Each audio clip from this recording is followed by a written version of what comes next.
This was a record of train movements at Summit for April 1st, 1947. So that was the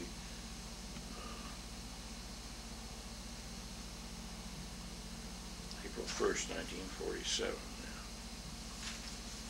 So I listed Santa Fe and then Union Pacific and then totals, and I divided each one up to passenger freight, then light helpers departing, and then I had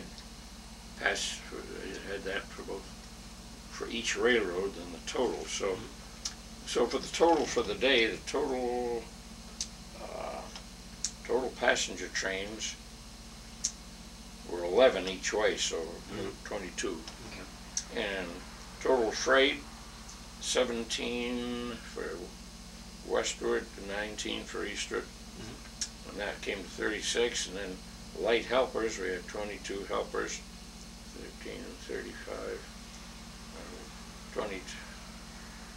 The grand total is 33. So the grand total of everything up to that particular day was westward 50 moves, eastward 43 moves, and total 93 moves. And as I said, I tried to pick a typical day so that would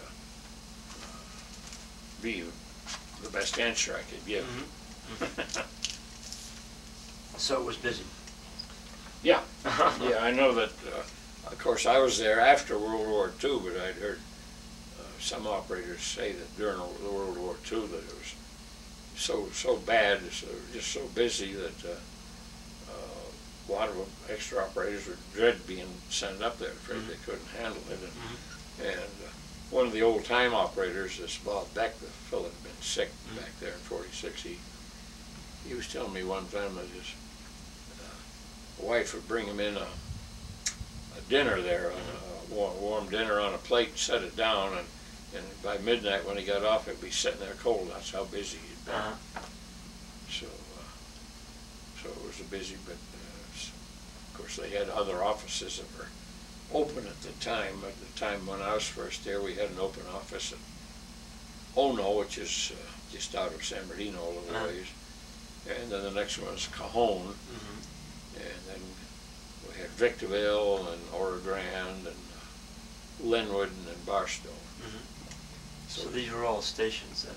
Yeah, these are open. Now they're just names on a map. Yeah. Yeah, they were a lot of those, of course, originally when the railroad was first built, every station had a agent or operators, because they didn't, before they had block signals, that's the only way they had like a manual block system to keep them apart.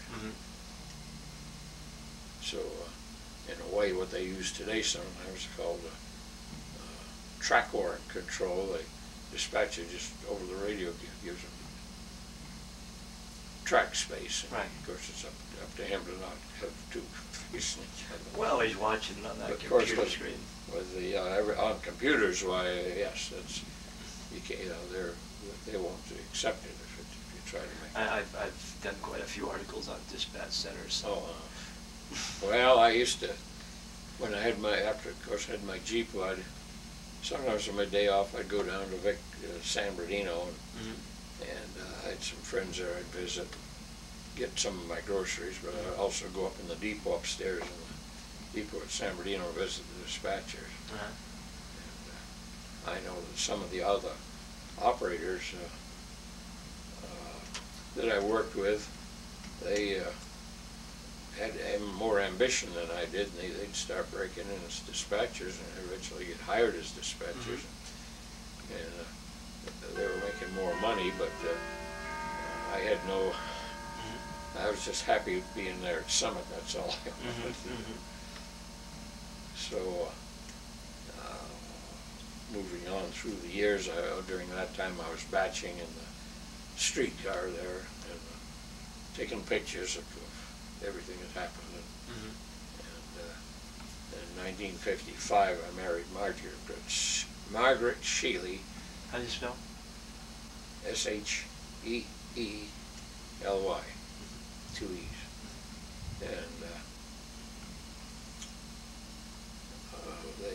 in preparation for our getting married, I got the Santa Fe to move in another house, because at that time Railroad furnished housing for employees, all employees, and you know, out in the desert especially. Right. And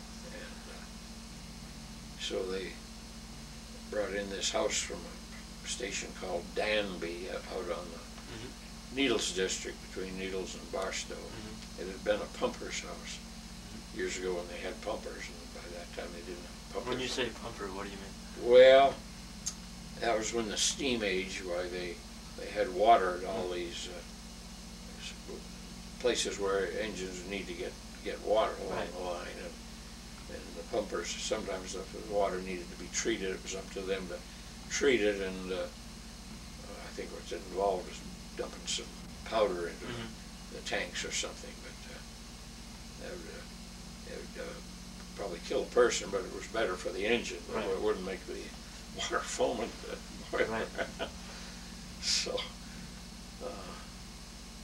but when they dieselized, they didn't. There's a lot of, and then they closed up a lot of the stations too. This house was out there not being used, so they just it was 36 feet from front to rear, so they just took saws and cut it into 3 12-foot sections and mounted them on flat cars and brought them up there, and then the B&B department, they used cribbing and unloaded them. Put the What's the B&B department? Bridge and building. Oh, okay. And they're the ones that take care of the company houses. So they got that house in there for us. So we lived there, and then we had 2 daughters.